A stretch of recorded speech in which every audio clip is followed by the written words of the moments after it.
Good evening, everybody. Happy to be here. I'm honored to have the invite. Thank you, Alex, for reaching out.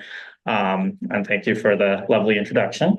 Again, I'm Numi. I'm a senior policy advisor, and I'm also the legislative liaison for the Division of Financial Regulation at Oregon's Department of Consumer and Business Services. So if that's not a mouthful, you're not working in government.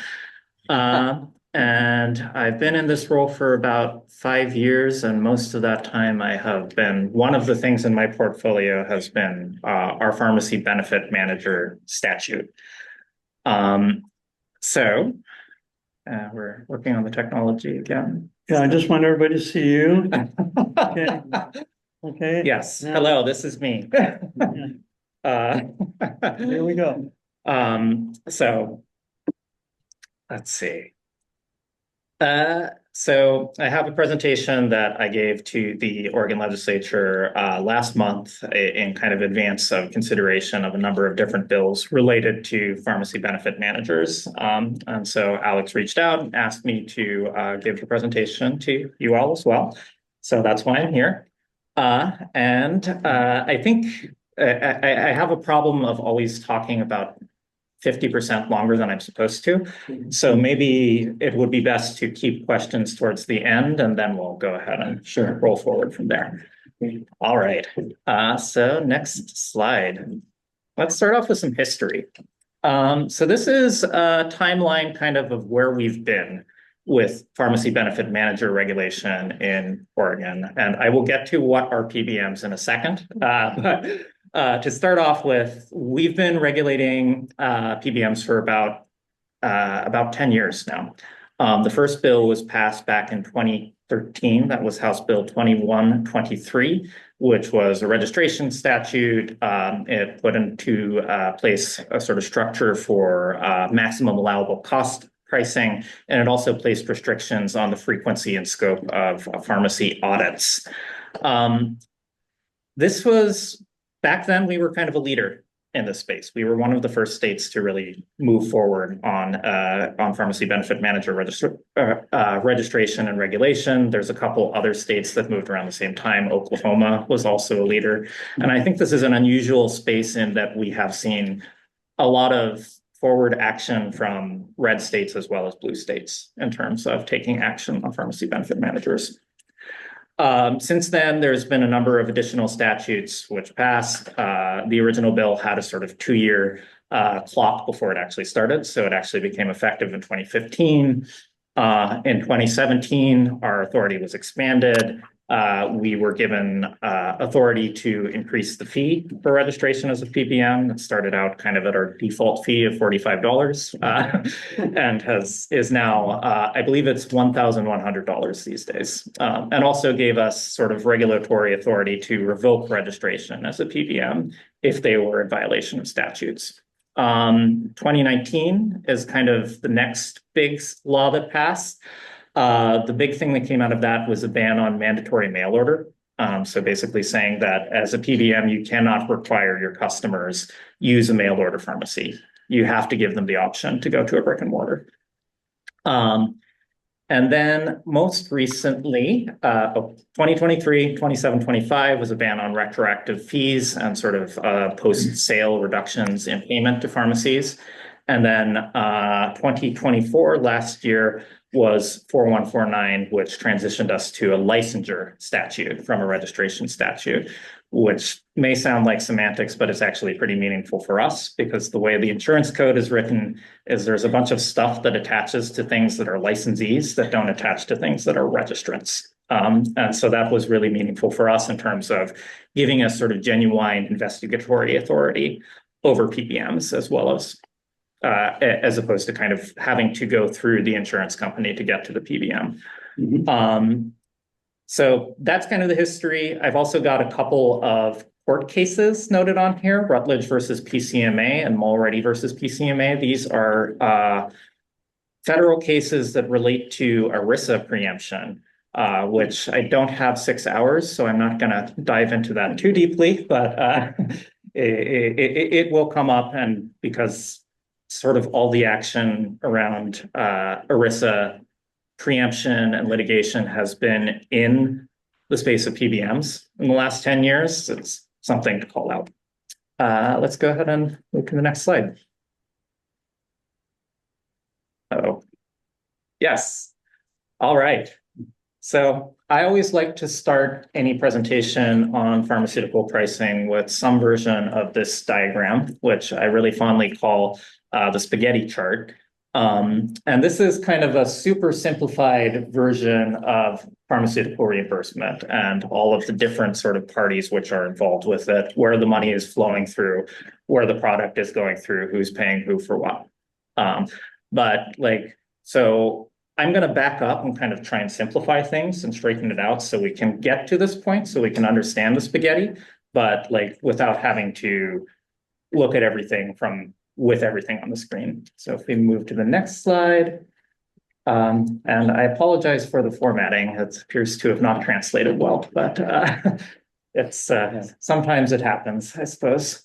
So this is kind of your basic, what would pharmaceutical reimbursement look like without an insurance company, without a PBM, without rebates, without patient assistance, without any of those things. If it's just the consumer buying a drug from a pharmacy, which they got from a wholesaler, which they got from a manufacturer, and the money flows up the chain, the product flows down the chain. Easy, right? That's simple. So that's kind of where things were maybe 50, 60 years ago, something like that. My dad's corner drugstore. Yes, exactly. And this is the entire supply chain, honestly. So like you look at this, and we're going to talk about these other entities, the insurers, the PBMs, the PSAOs, and these are all entities that are handling cash and contracts, but aren't ever actually touching the physical object of a prescription, whether it's the pill in raw form or if it is in a bottle being delivered to a patient. Next slide. So let's start complicating things.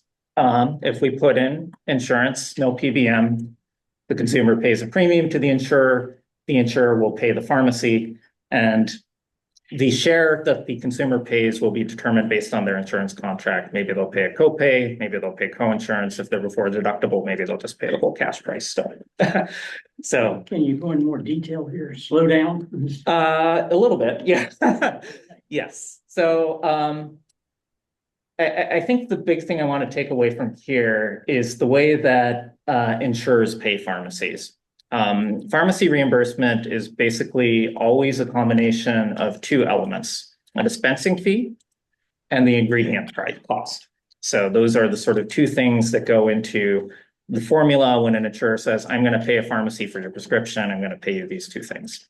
And that is the total. What the consumer pays will be a percentage of that. So like that is taken out of the insurer's share. So if you have a $100 prescription and a $10 copay, and so then the dispensing fee is maybe $1, the ingredient cost is $99, and the insurer pays 90, the consumer pays 10, basically. So relatively simple example. And I have some numbers later on, so we'll get into that a little bit. Next slide. So this is kind of breaking that down. What does that look like? And the sort of different areas, the different things that go into that formula.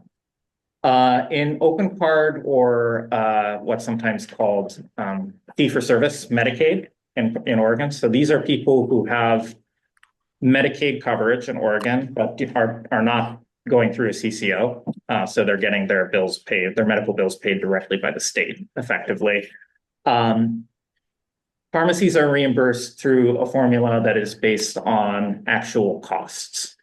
And so this is calculated in two ways. There's the dispensing fee, which is based on what is now required to be done every 2 years. The Oregon Health Authority will go in, study kind of what is the actual overhead cost of dispensing a prescription, and then spit out some numbers, and that comes out to what is on the left side, the professional dispensing fee. Currently, that's between $9.80 for high volume pharmacies, 70,000 or more claims a year. And that goes all the way up to $14.30 for low volume pharmacies. So that's 30,000 or fewer claims per year. There's been some effort to try and increase that number in the past few years, but that requires a state plan amendment and it hasn't been approved yet. So we are still in this world. And then the ingredient cost for open card Medicaid is based on a number called AAAC, average actual acquisition cost, which is based on a survey which is sent to all pharmacies in Oregon that accept Medicaid. Basically says, what did it cost you to buy this drug last month? And that is updated every week. So in theory, this is supposed to reflect the actual cost to purchase and dispense a drug to somebody. And that's what you get paid in open card. And in theory, is supposed to be getting the pharmacy to break even. Whether that's actually true is a different question. In the commercial space, it works differently. And so this is anything we're talking about, an insurer that's insuring directly, a PBM that's serving an insurer, a PBM that's serving a CCO, so a Medicaid or Oregon Health Plan. It's going to be calculated on sort of on the bottom half of this chart. So branded drugs, the ingredient cost is based on a figure called average wholesale price, usually minus a percentage discount. And that is in theory sort of what does the manufacturer say this costs? Because with a branded drug, there should only be one manufacturer. So they have the list price, but they never actually sell it for that because it's like a car. Nobody ever pays the list price, right? So the insurer will pay a discount off that on what they expect that to be. Maybe it's 20%, maybe it's 30%, maybe it's more. In generic drugs, insurers use a system called MAC, or maximum allowable cost. And this is a proprietary figure, which is based on sort of looking at wholesale data that the insurers purchase from sort of big wholesale companies have sort of data arms, which aggregate all this information, and they'll get something that spits out a number and they say, okay, we think that you should be able to get something around this price most of the time. And then the dispensing fee is all contract. So when I presented to the legislature, I left that space blank. We actually, as part of our work around the bill that's under discussion this year, we did a data call to all the commercial carriers to kind of try and figure out what are the dispensing fees that are actually being paid. What we found out is that mostly they're between $0 and $1.50 is pretty typical. There's some outliers which might be associated with specialty drugs that are going up to $60, but kind of the median on the top end was about 60 cents. So we're expecting most reimbursements for professional dispensing fee to be less than $1 in most cases. Next slide. So further complicating things. So I haven't added the PBMs yet, but I've added in a couple of other flows of money which are happening, which is rebates and patient assistance. So patient assistance, there's money that flows from the drug manufacturer back to a consumer, whether that's a copay coupon, you've probably heard about those, other sorts of sort of direct payments, prepaid debit cards, all these sorts of things that the insurer will give to a consumer to help them pay the cost of their cost sharing for insurance. And then rebates are a payment that goes from the manufacturer back to the insurer. There's different ways that rebates can be negotiated. Sometimes it might be for volume. That's like, we'll give you a bigger rebate if you sell a certain volume of our drug. If you're AbbVie, you would go to Cigna and say, hey, sell 30% more Humira than you sell whatever competing drug. And then you end up, okay, we'll give you a 30% rebate on that. Another way that that insurers will negotiate for rebates is for formulary placement. What's a formulary? I'll get to that in a second. Next slide. So a bit on rebates. So again, this is data Dcbs houses the Drug Price Transparency Program, which I used to run. And this is one of the things that we started doing in recent years is collecting rebate data from carriers.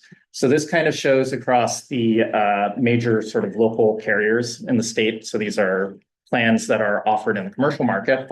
What is the percentage of drug spend that is paid back in the form of rebates? And what you'll see is that there's a bit of a range, but it's kind of generally around 20%. So in most cases, we expect whenever an insurer is paying for a drug, a brand name drug specifically, not a generic drug, they're going to get about 20% back as a kickback from the drug manufacturer. And Kaiser. And yes, Kaiser is weird. I don't have an explanation for that.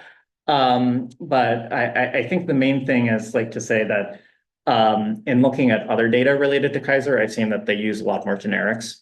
And they also are much more successful at keeping people in sort of small molecule, lower cost drugs relative to other carriers in a way that means they're using brand names less, which, you know, might be a good thing. It might be a bad thing. I think it depends on your perspective. AbbVie probably doesn't like it. Formulary too. Yes. So What's that, John? that's a really limited selection of medications in any certain class. So if you need a beta blocker for your heart rhythm, it's this one. Take That's that. all you get. You get that or nothing. You know, that's so they Yes. keep your costs down that way. Okay, and that's the trade-off. Yeah. Yes. It's a trade-off, certainly.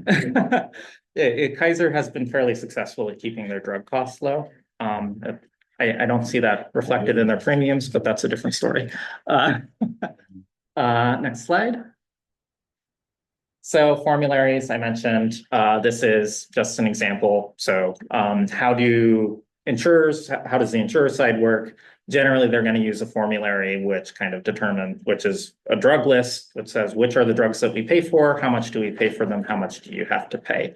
So generally, when you'll be on higher tier, you'll have lower cost sharing. And so that's like your preferred generics. As you get into lower tiers, getting into specialty brands, non-preferred brands, et cetera, then you'll see higher cost sharing. And you might also have to go through, say, step therapy or a prior authorization process to get access to a drug that's in one of those lower formulary tiers. So I have a lot of text on these slides, and I'll just note one of the things that I try to do when I give presentations is to put enough information on the slides that you can go back and you can look at them, and you don't have to have me talking at you, because I know that I talk fairly quickly because I have a lot in my head. So that is there for your convenience. You're welcome to take a look at this. There's a version of this that's also on the OLIS, the Oregon Legislative System.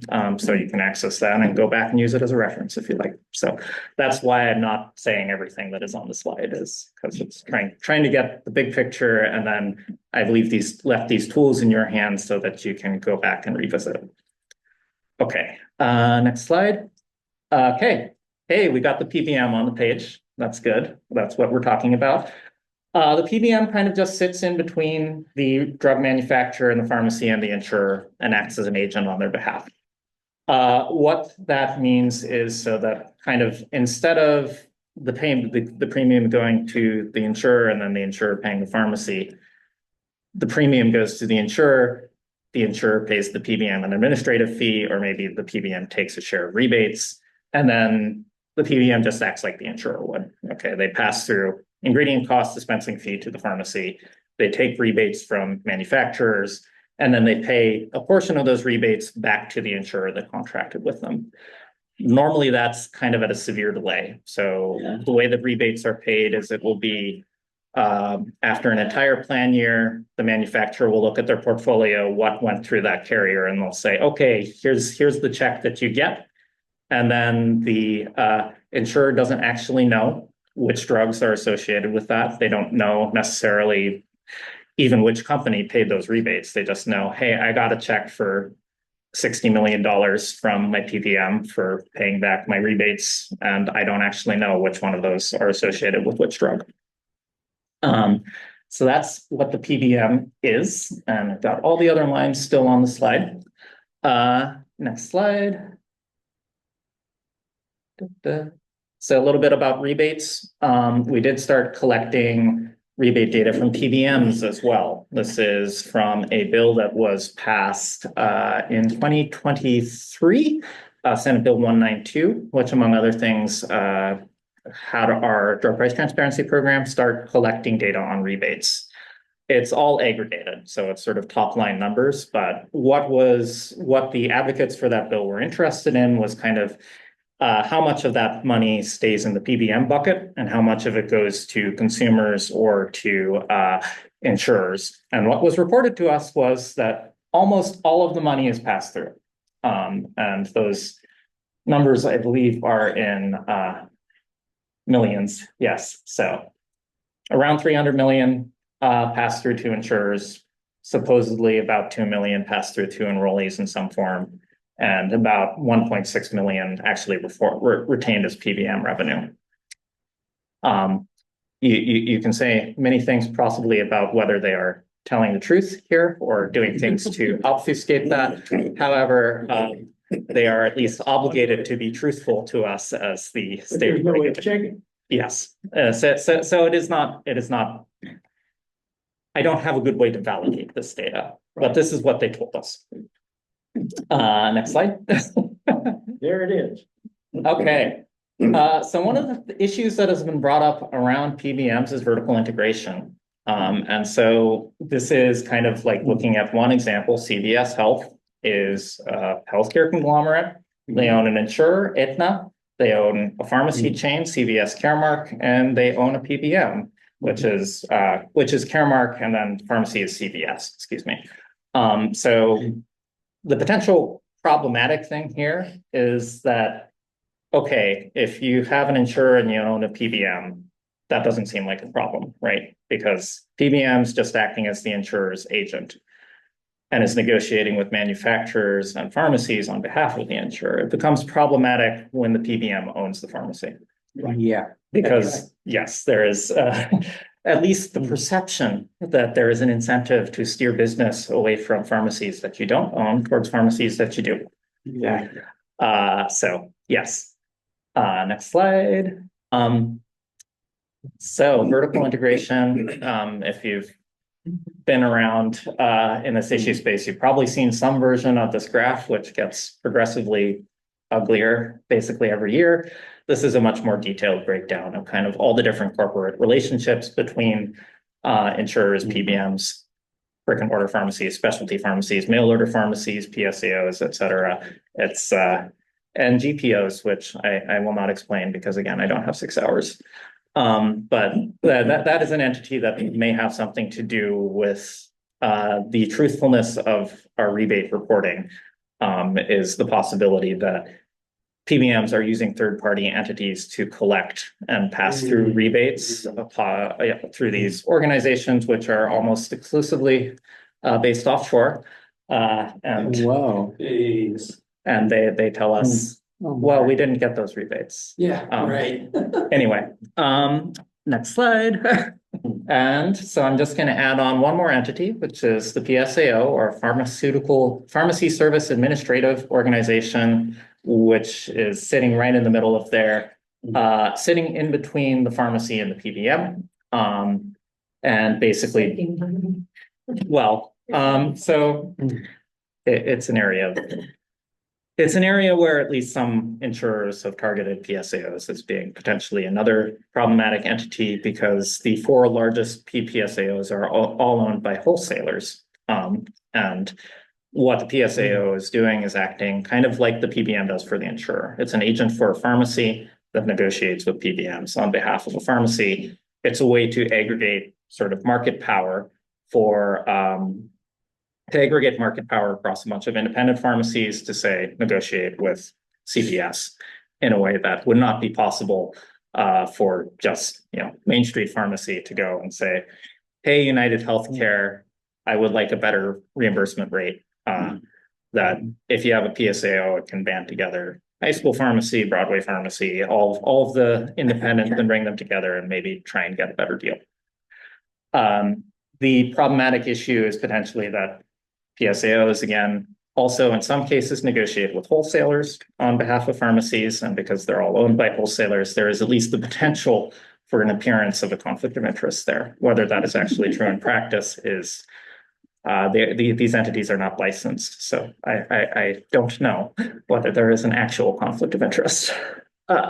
Okay, next slide. All right, so now we know what PBMs are. Let's talk a little bit about the market landscape. It's very consolidated. So we saw a minute ago, it's very integrated, that PBMs have corporate affiliations with sort of entities up and down the supply chain from them. In addition, there are not very many of them that hold most of the business. Right now, we have as registrants, as licensees now, 58 entities are licensed as a PBM in the state of Oregon. But the market's really, really consolidated. About 80% of all the PBM business in the entire country goes through three companies: CVS Caremark, Express Scripts, and OptumRx. If you go up to six, so if you bring in Humana, Prime Therapeutics, and MedImpact, that goes up to 97%. So Whoa. there's 3%. So the remaining 52 companies are covering 3% of the business. So some of those are companies that are providing prescription drug benefits purely through, say, like very limited healthcare policies.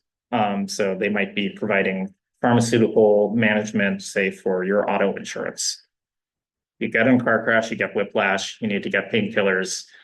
That's covered through your auto benefit, not through your health benefit. So some of those companies are registered as PBMs in Oregon as well. Next slide.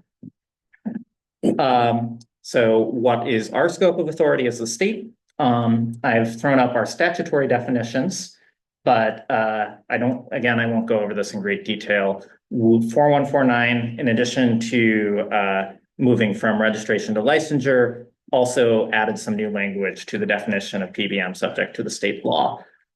Really what that does, so it pulls out third-party administrator, and it adds in CCO. And this is defined basically as the entities that a PBM is contracting with to provide services. That's how PBM is defined in statute.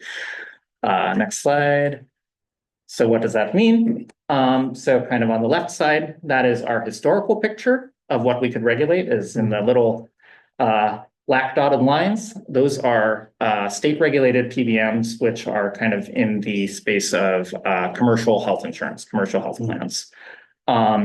So that is kind of small employers, large employers that are fully insured, asterisks, and individual group market plans, but not Kaiser and Providence. And the reason for that, and so that is kind of that blue piece of the pie I've got carved out, which is about 463,000 lives in Oregon right now, is because they don't use a PBM. They administer their pharmacy benefit directly.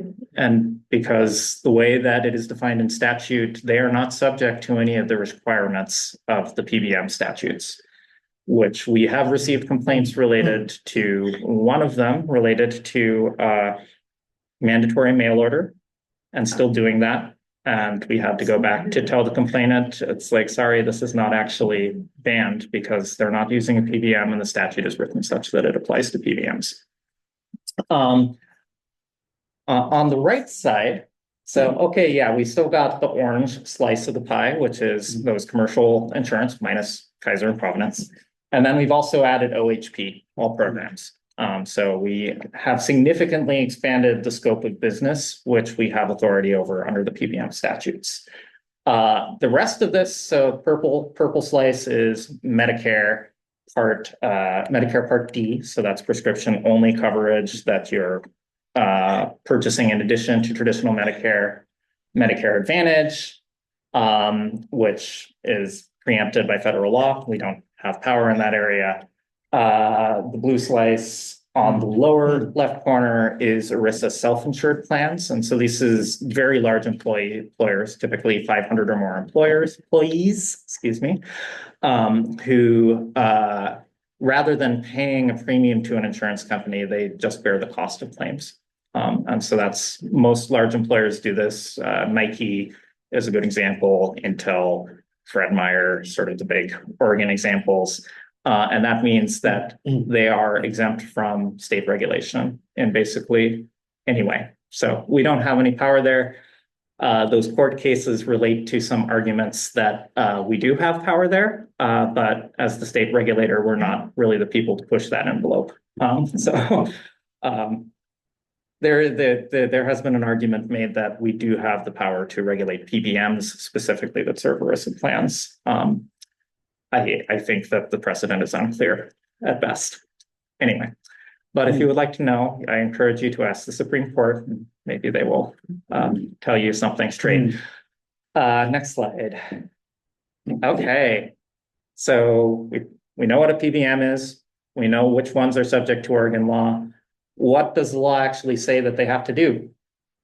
So the kind of core of our statute is built around maximum allowable cost. So that's that ingredient cost element, and sort of requirements for what happens if a pharmacy is paid with MAC less than their cost.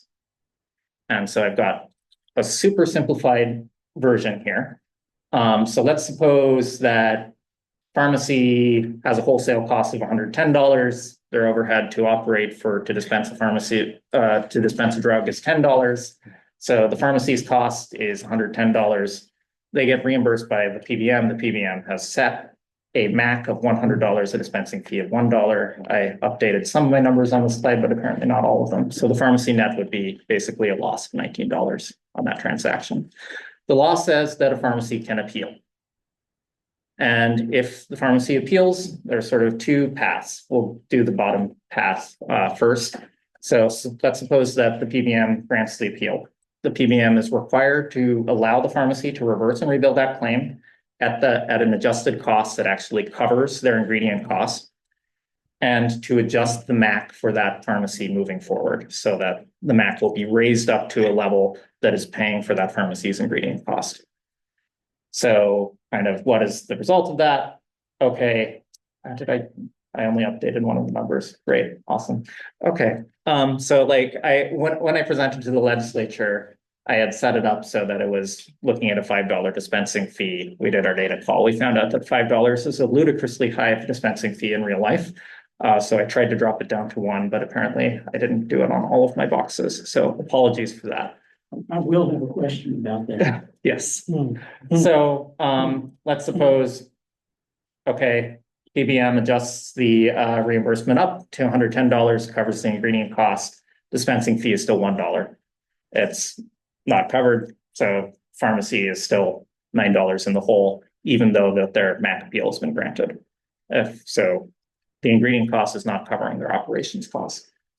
If the PBM denies the appeal, they're required to identify to the pharmacy a drug and a wholesaler, so a national drug code, so a specific drug identifier, and a wholesaler that offers the drug at or below the MAC price that they've listed. And so with my example, okay, the way that the PBM has decided to calculate the MAC is they've done an average, and wholesaler A offers it at 110, wholesaler B offers it at 100, wholesaler C offers it at 90, average of that is $100. So that's what they set the MAC at.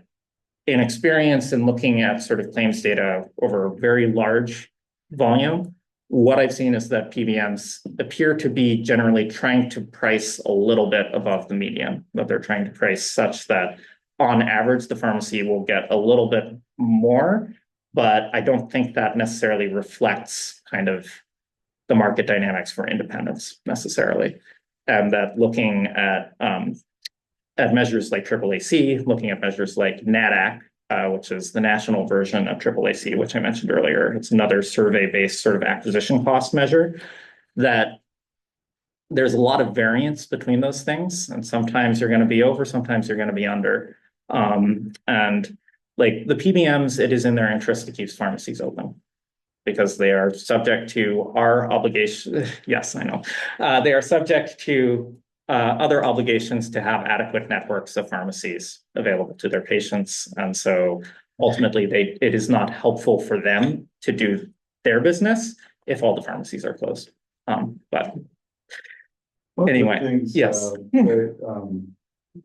By law, they're supposed to be able to provide us with the wholesaler A, B, and C costs to say, oh, yes, it can be obtained in the marketplace at those prices. But of the thousands of MAC appeals that we do yearly, I get about 10 a month that are approved, and we never get to see the raw data saying, okay, show me where you can get that for $90. And I don't know if that, I don't know who gets pushed on for them to do that. I mean, I think this is the sort of intent, and I recently rewrote the rules related to how this is supposed to work. So we have a temporary rule that's in place right now, and should have a permanent rule in June. That's trying to clarify some of this. And really kind of the intent is like, you have to identify something that's actually doable for that pharmacy. And there's all this language in the statute, there's all this language in the rule that came before me even, that says like, you have to provide an NDC and a wholesaler where that drug is available at this price for a similarly situated pharmacy. And it can't be any of these things. It can't be a shortage. It can't be discounted because there's like a shortage of this drug or something like that. It can't be at a low cost because all the batch is about to expire. And so you're trying to unload it. It can't be at a low cost because you need to buy 10,000 units of this and you're a pharmacy that runs, 31,000 claims a year.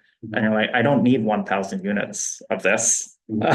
So like that's, so there's supposed to be something in there to kind of say, they have to offer something that you can actually buy.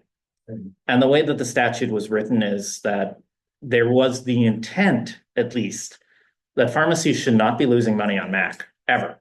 Like that's what the law in 2015 was supposed to be doing. It's never really been doing that. and there's a whole bunch of reasons for that. And like sorry, I'm going through legal boundaries in my head about what I can and can't say about some things. So I think one thing that would help us a lot is that we collect MAC complaints. We collect complaints about violations of the insurance code, which includes violations by PBMs.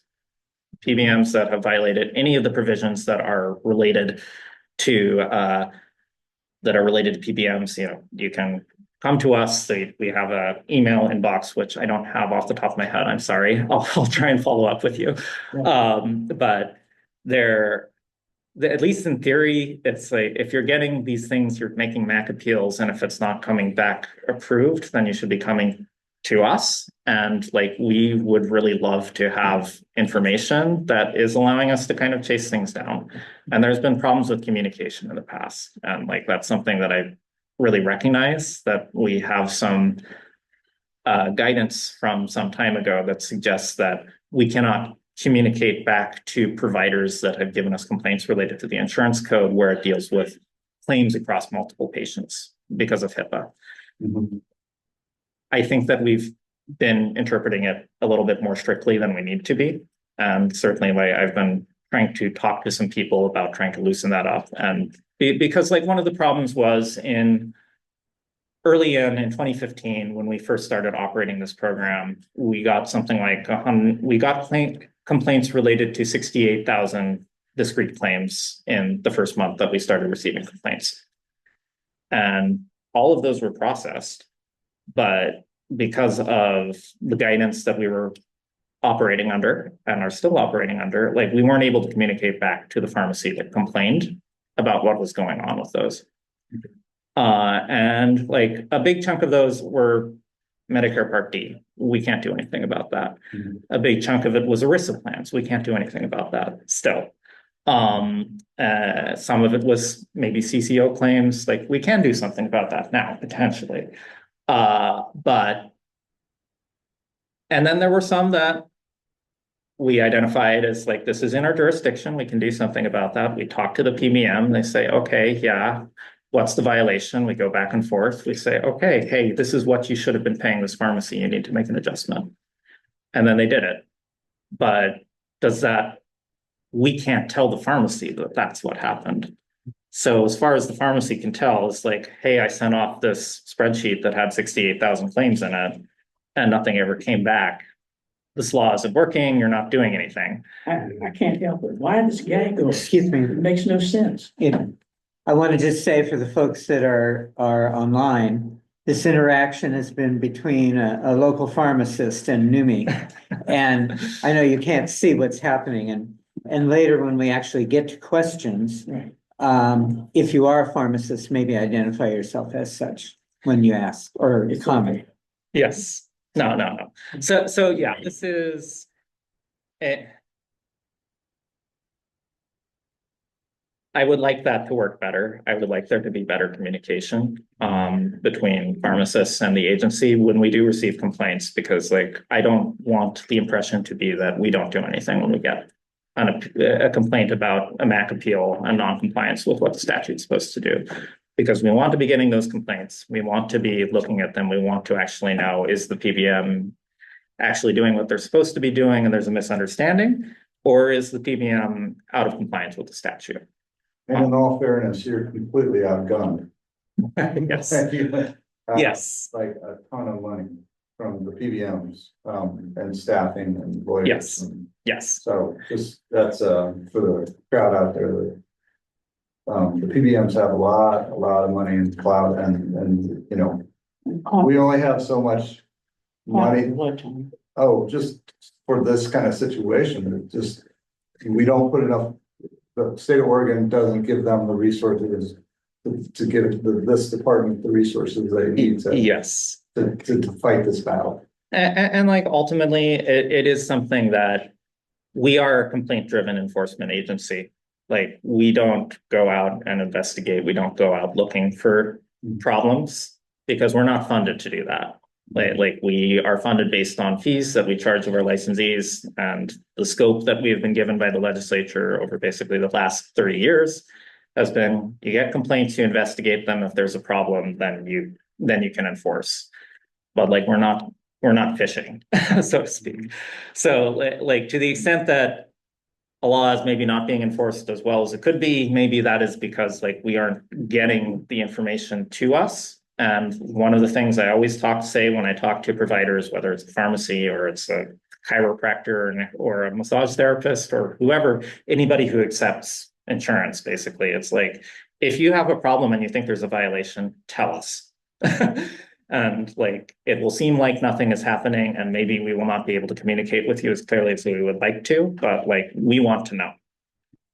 And like, I know that feels like it's putting a lot of work potentially on people like you to do that documentation, but like, I would like things to be better in the future. And I think like having information flowing is a way to move towards that. We probably should move on because Yes. time Yes. is moving. I think we are getting towards the end, so I know there will be questions. Yes. Okay. Other things that we have in law. So mandatory mail order is banned for PBMs. Clawback is banned, and that's basically saying PBM can't reduce payment to a pharmacy or charge a fee at the point of sale. In theory, at least, if a PBM is complying with the law, you should get your claim adjudicated. When you send it in, that's what you're going to get paid. That's what should be in the check. Maybe that check goes through your PSAL and they take their fee out of it. But at least in theory, the check the PBM says should be the dollar amount that they told you at the time that the claim was submitted. We also have the gag clause ban in there. This is, there used to be an issue where PBMs would write into their contracts that you couldn't tell patients about the cash price if it would be less than your copay. And that has been resolved at the federal level, but it's still an Oregon statute. So that's extra banned in Oregon, I guess. Next slide. Other things that 4149 did in addition to moving to licensure, we have explicit authority to access contracts between PBMs and pharmacies or PBMs and PSAOs. So we can go out and we can look at their documents and assess compliance from that level. And there's also been some language added to explicitly allow appeal rights. So if there's a MAC complaint that isn't working, you have explicit language that says, hey, you can come to us and say they're not doing what they're supposed to be doing. Technically, I think that was true before, but this language makes it a little bit more explicit and was something that allowed us to have some staff that are dedicated to doing this work. And also ban on a variety of sort of retaliation for a variety of different things that a pharmacy might do. engaging in the legislative process, filing an appeal of a MAC reimbursement, challenging the PBM's business practices in an editorial, and basically saying you can't retaliate against that pharmacy by canceling their contract or sending an audit, all these other things. Next slide. That might be it. Yes, and there was also some changes related to audits and frequency of audits, volume of audits, related basically specifically to the move towards virtual audits instead of desk audits, to move towards desk audits instead of physical in-person audits.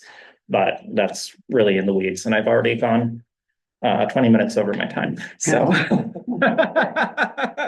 So, I'd be happy to answer questions. and the way we'll handle this is we'll take one in the room, then Fritz, if you would, will give us a question from the folks online, and we'll just go back and forth. And I think you've been wanting to ask one or two questions for a long time. I'm gonna sit back for a minute. Okay.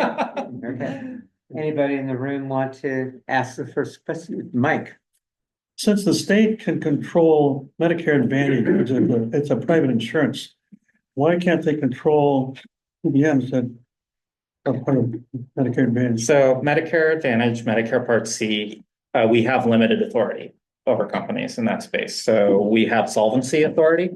So we regulate basically the amount of money that they have in the books, and we can say that, hey, you don't have enough money to pay claims, you're not collecting enough premium, or, but basically that's the extent of our authority, and everything else is preempted.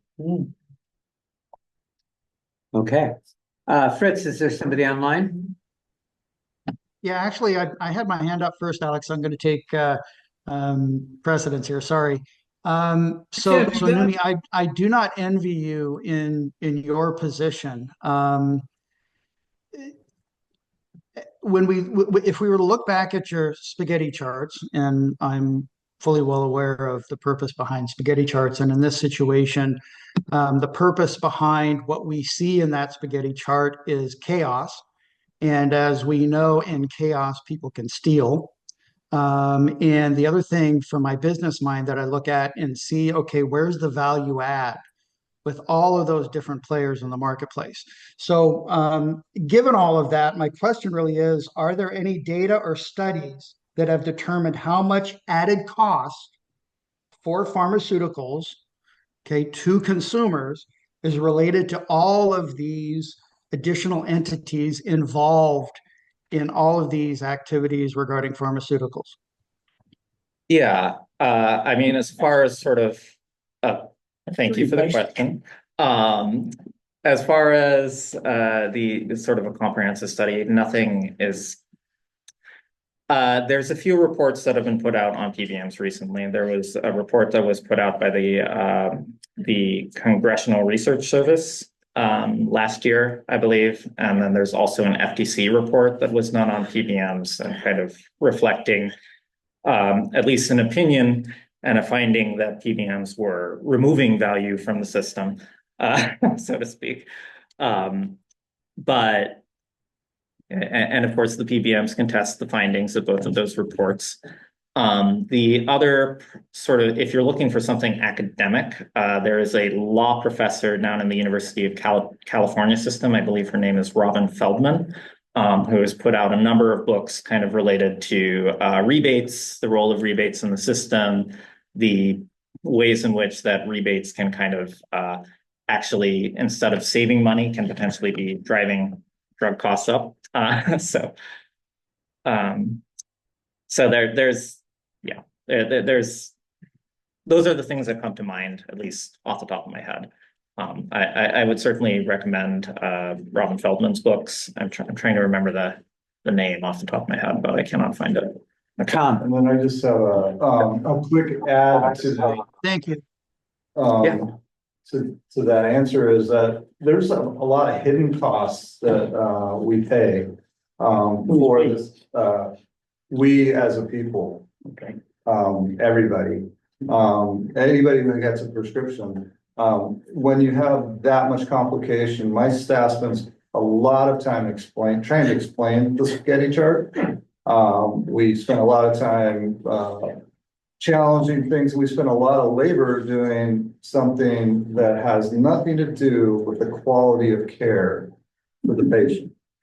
So there is that cost, and it's really hard to put a number on that. So, you know, I think that's I don't know how you put a number on that, but you know, we're there to keep you healthy, you know.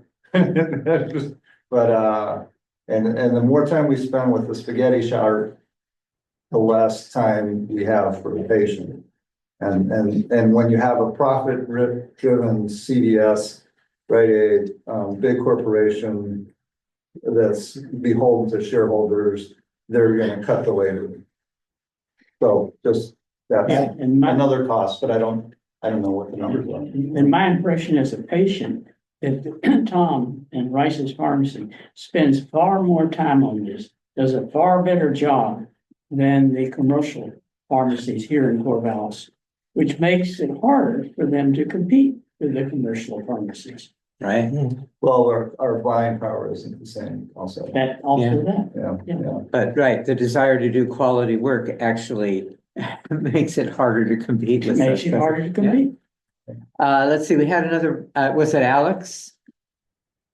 Waiting to ask a question? Alex, Okay. go for it. Thanks. Thanks so much, Numi. Hey, so I got a question for you. So you testified in the House Healthcare Committee for HB 3212, which would basically, address quite a few of these concerns, like, making pharmacies, eat money or lose money on prescriptions and other things. And then that would address PBMs, and then there's a couple of bills, 2149 and 3226. They're after PSAOs.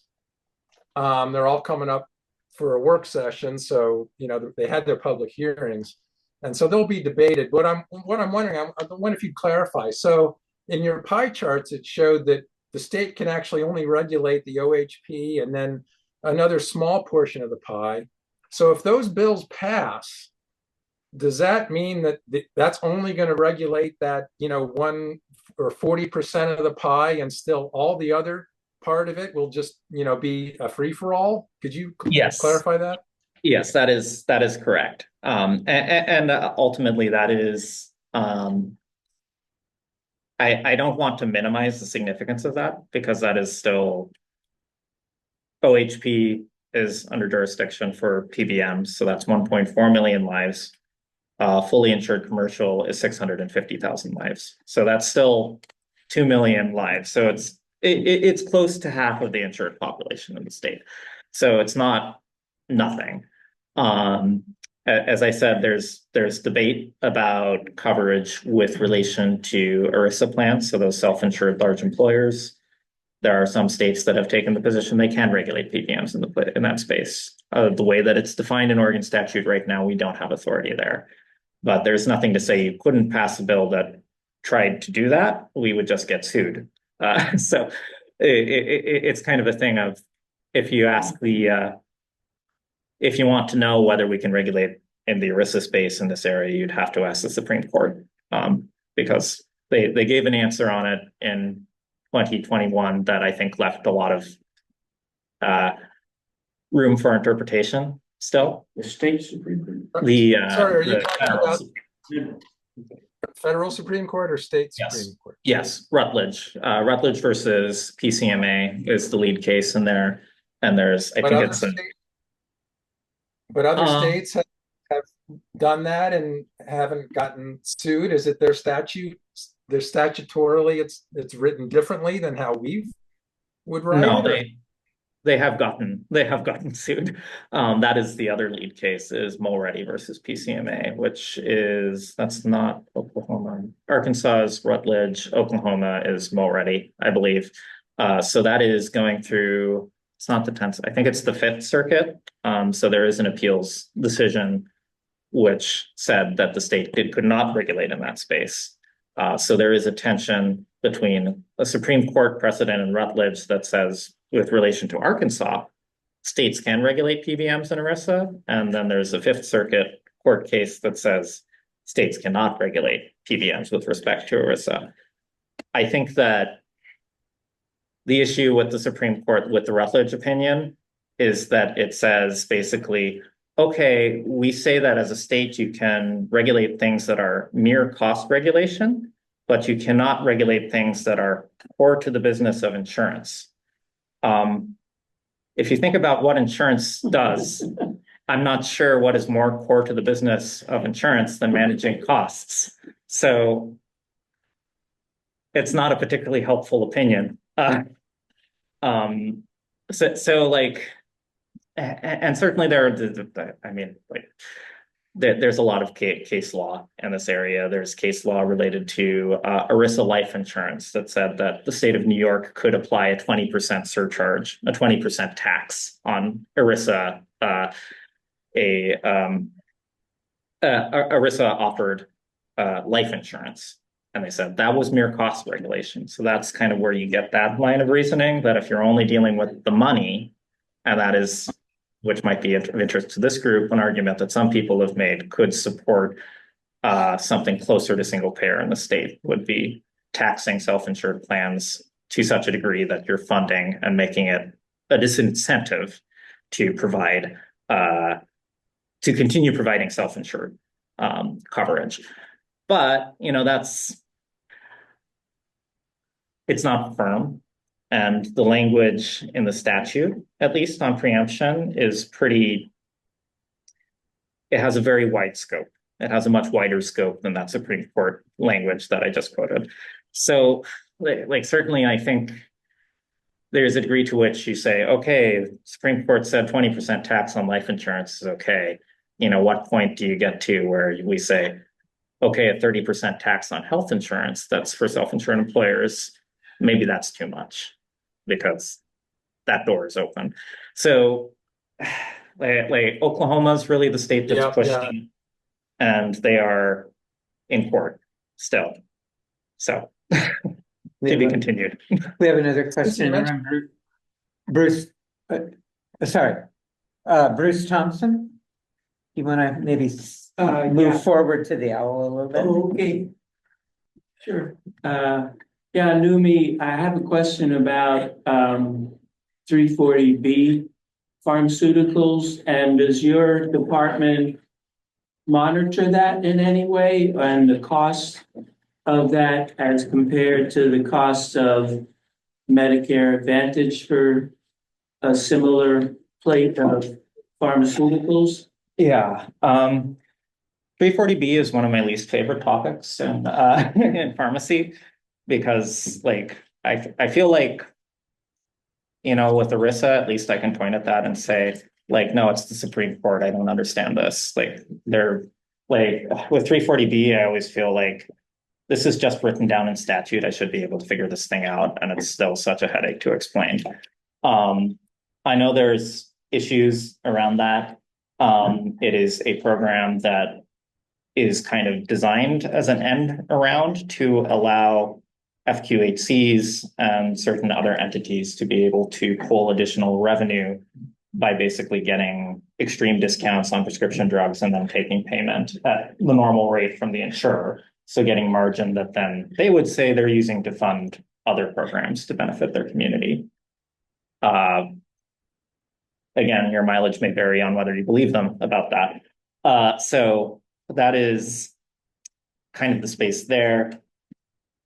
People who are opponents of 340B have often pointed that to hospitals that get 340B payment, that they are basically abusing the system to pull additional revenue and not using that revenue to provide community services or charity care or any of the other things that the program is ostensibly supposed to fund. But that is not something that we have direct regulatory authority over. There have been bills proposed that would restrict the ability of insurers to penalize claims for being 340B that were being advanced by Primary Care Association.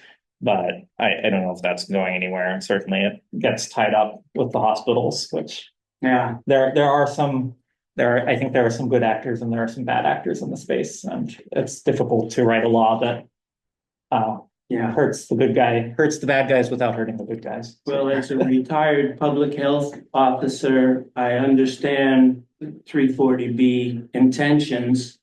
And it is just disgusting to me to think that PBMs are making a lot of money on that program, which is designed to be able to provide medications to the population that can't really afford medications. Yes, you're talking about Walgreens and CVS and other similar Yeah. companies being qualifying as 340B pharmacies. Yes, absolutely. Is there So, legislation? I have no position. Is there legislation that could help? The only proposal that I can think of related to 340B is kind of going in the other direction. Yeah. Unfortunately, Senate Bill 533, I've kind of lobbied for looking at least starting to monitor how PBMs and hospitals are misusing that whole program to earn revenue, basically, to enrich themselves. But I haven't found a willing listener. I just shake my head. I mean, Democrats hold the majority in the state legislature. Where are they? Why are they so opposed to actually helping? Well, helping who? You know, like helping. Do I get to answer that question? There is a bill that's being advanced by the primary care, by the lobby that represents FQHCs. Yeah. Some of which are good actors, some of which are maybe not so much. Apparently, But- the legislature is listening to those lobbyists. Yes. You may have seen a letter to the editor in the Gazette Times shortly after the election from somebody who I won't name, saying, "Oh, I see what happened in the election. The despicables defeated the snowflakes." And Democrats have been weak-kneed and lily-livered. Why? For the life of me, I don't understand it. They're more Democrats than Republicans. I have no position on that either. Yeah, but I get to have a position. And you're probably not free to speak. No. But Yeah. I just Yeah. it's very enigmatic. Yeah. I've gotten involved in some healthcare issues, Mhm. and every time I run up against, I'm on the phone with people, and then they make it they don't come out and say it, but they make it very clear to me that the last thing they want to do is help. Let me tell a story. All right, at the beginning of the Quick story. Okay. Pandemic hit, okay? Finally, vaccines became available, right? The Oregon Health Authority, OHA, seemed to want to wait until the CVS and the commercial pharmacies were ready to dispense the vaccine. In the meantime, I had talked to the pharmacist at Rice's and found out that Rice's had a store right next door that was offered to Rice's for free so that they could dispense the vaccines and they could start immediately. What was I needed remember that. I was there too. was for Rice's to get the vaccine.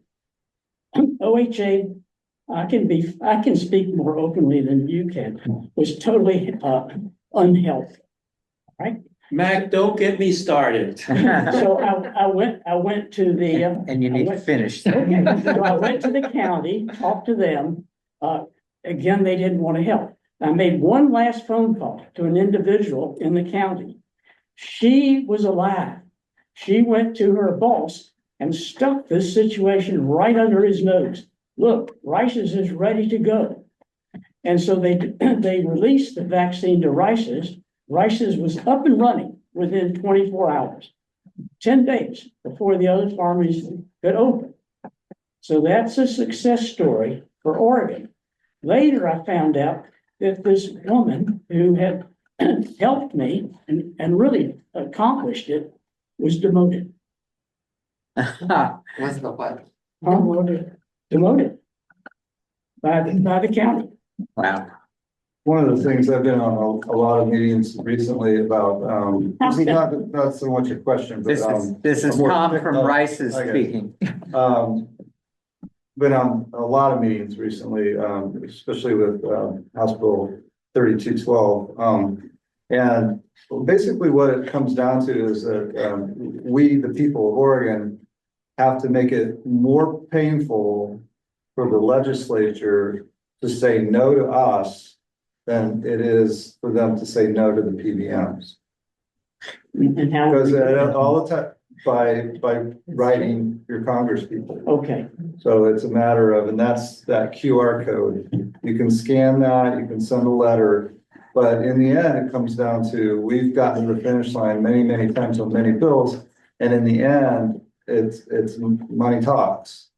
And so if we have enough grassroots effort of people saying that we want access to care, we want, to be able to have a pharmacy of our choice. They got around the whole mail order thing or the steering by penalizing people to go to the other pharmacy they would penalize people to come to like Rice's by tripling their copay to come to Rice's. So if you want to make a difference, the thing to do is to write the congressman. And it's not just enough that the 22 dozen, 3 dozen people here in this room do it, but you need to tell 5 friends. And they need to tell 5 friends. Tom, is this federal? That's state. Oh, that's state? I think it's actually got some of both. Oh, okay. And it pre-populates the letter to for this county. We can post that in our website, maybe. Yeah, sure. Mhm. Yeah, and they're coming. They probably don't have an opinion on that. So either. Mark, we do have one more question from Alex again online, and then I'm sure we're going to probably want to wrap up here pretty soon. Go for it, Alex. Thank you, Fritz. Go, Alex. Yeah, thanks, Numi. So it's funny you mentioned ERISA and single payer and health insurance versus drugs, but even staying with drugs. So you're probably aware there's a universal health plan governance board set up to try and come up with a universal health plan for Oregon. And they're looking at single payer as one primary way of doing that. So what I'm wondering is that spaghetti chart. If the health plan were actually to hopefully succeed, and it were publicly financed, health plan for care into the program, would we be able to get rid of that spaghetti business, or would we still have some kind of middle person we'd have to deal with if the state were the payer, obviously in dispensing drugs, would we get rid of all that? I mean, I know you're probably not an expert on it, but I'm just asking your opinion. How much of that junk could we get rid of? I'm an expert on a number of things, and sort of broad-based healthcare reform is one of them. So the Universal Health Plan Governance Board is housed within DCBS. It is not within DFR, so it is under the same roof as I am, but when we were assigned as an agency the task of setting up that board, we made a pretty clear decision that we were going to firewall DFR from that, because on the sort of assumption that the state body that regulates health insurance should not be super directly involved with an organization, with a board whose primary task is trying to come up with a plan to eliminate private health insurance. So we're not directly involved. We have provided technical support in some instances. I think the answer is it depends with regard to your question. There's a lot of different ways you can do universal healthcare, and kind of the single payer model is not actually that common in terms of the structure that I think is being often imagined. If you look at the places that do that, like Britain, the National Health Service, that's kind of what we think of as being what we think of when we think of single payer. But there's a lot of countries that have universal healthcare that don't do that. Germany does it basically like the ACA, but actually with meaningful penalties. Australia does it that way. There's really a lot of different ways you could do it. I think in Oregon, there is enough inertia in the CCO model that I think that any sort of initial structure would probably be built on top of that, that you would have some form of contractor standing in between the state and the patient that is still an administrator, and all of the CCOs employ PBMs right now. The answer is maybe, I think. It does take some of the dynamics out. Like if you move towards at least what the vision is for that group, like there's not cost sharing. There's not a need for patient assistance. But there's like, so the Universal Health Plan Governance Board recently turned over their executive director. The initial executive director took a position with Representative Dexter, now Congresswoman Dexter, as her chief of staff. And I considered applying for that role because like I'm extremely qualified for it, and considered it for about 15 seconds and then decided that I'm too jaded as a healthcare policy wonk who's been doing this for 8 years to be somebody who I think that job requires a level of optimism that I don't have at this point. So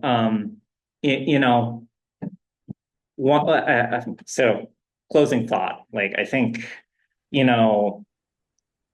single payer is the right way to build a healthcare system, but getting there from where we are right now is incredibly difficult, and there's probably not a straight road to do that. And it's not going to solve all the problems. Like I got into healthcare policy because of job security, because like even if we succeed and we got universal healthcare, then we would be fighting about what it covered. Like I'm transgender. I'm very sensitive to things that are potentially controversial and being covered. And like I look at the situation in England that has universal healthcare under a single payer system, and I would much rather be in the United States as a transgender person. So like I don't think there's anything simple in terms of how things are done. Certainly there is a model that could eliminate spaghetti, but there are also models that could provide universal health care and maintain I don't know, maybe a plate of linguine or a nice salad or something like that, or something in between. Ravioli. I'm a fan of ravioli. Yeah, there we go. So thank you for having me. I won't take up any more of your time Well, for the folks who are in the room. Thank you. Let's give Numi a round of applause. We have a speaker every month, and you are one of the most important we've ever had. I'm honored. And I wonder if after this legislative session, you might come back and reflect on where we stand then at that point. Sure. Yeah, no, I would be happy to. Yeah, it's like, thank you. Always feel free to reach out, and yeah, I'm less busy the rest of the year. So. yeah. Okay, thank you very much. Thank you. If you need to leave, feel free. I'll hang out for a minute if any of you want to chat, but okay. We'll probably have to hit the road. And do you have a question? I do not. I think we've probably all taken in enough. Yes, is there any officer or committee chair who feels they need to make a report? I would like to do something real quickly, if that's all right. We'll have Fritz and then we'll have Mike. Okay. As all of you know, I'd probably go on for the next half hour explaining everything we've done and what we've got coming up. The biggest thing I want everybody to do is pull out your calendars or a piece of paper and a pen or pencil and write down the date of Saturday, May 30th. Saturday, May 30th is a National Single Day Payer of Action, National Single Payer Day of Action across the country. Pretty much every organization that is involved in advocacy for single payer universal health care is involved in creating opportunities for action that day. I'm going to be, I am on the HCAO committee doing the planning for the state level, but I want us and in Corvallis and Mid Valley to have a very active day that day. I'm reaching out to the youth group to get OSU students. I want to do whether it's a march and then a gathering at the courthouse or somewhere in Corvallis. But Saturday, May 31st, put it on your calendar. We will be sending out updates on it as the planning continues. So Saturday, May Thank you. 31st. The 31st, okay. Correct. And, okay, thank you so Yeah, much. this Yes, is going to be a nationwide. this will be a nationwide moment for single payer. Mike, Yes, you're all invited to come to the Social Security office in Albany next Thursday, from 2 to 5 p.m. to carry signs and march and make your point that Social Security is not for sale. And we also want to emphasize Medicare and Medicaid because that's under the chopping block as well, since the continuation resolution of March 15th. People need to know that it's not on their radar very well. Social Security is, but we need to make both points. So it's going to be rainy. Bring your umbrella and your raincoat and some plastic to put over the this is signs. Thursday of next week. Yeah, this coming Thursday. This coming, okay, in 3 days. Yeah, the 27th. In Albany. At the Albany, Mark, yeah.